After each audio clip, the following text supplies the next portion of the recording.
Meanwhile, the heartbroken father of the oldest two murdered children, Chadney Allen Sr., is speaking out for the first time. And tonight, our Rod Maloney is here with his interview with Chadney Allen Sr. Rod, this must have been very difficult for him. It was so hard, Carmen. Yesterday, we first met him, and he was crying so hard at the time that he couldn't even speak. But he was willing to talk to us today. And he did say that he and Faith Green divorced several years ago. In fact, it's probably closer to 10. And he did keep in touch with the kids, but he did admit that he hasn't seen them since Kara's birthday party back in April. Tonight, he is in mourning. It's an undescribable pain.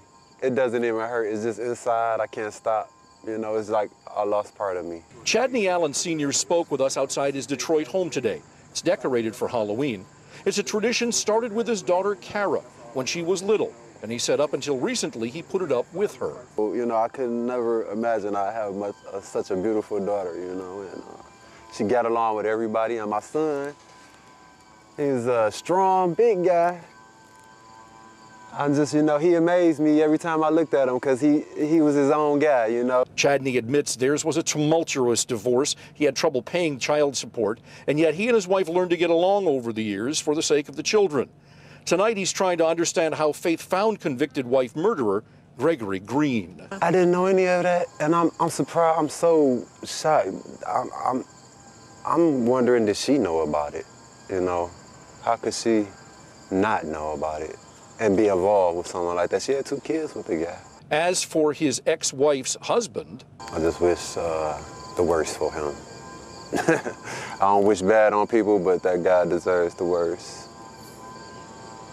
You shouldn't have never been let out, first of all.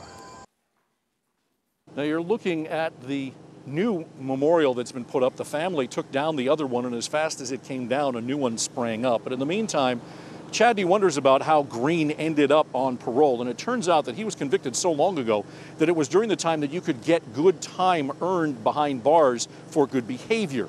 And so whether the parole board had allowed him out in 2008, which it did after 4 attempts at parole, he would have gotten out by 2012 anyway, based on the way the situation was set up back then. If he goes to prison this time, however, he would not get any good time if, in fact, he could get parole if he is convicted. Back to you. Did he know, did Chadney know Gregory Green well, Rod?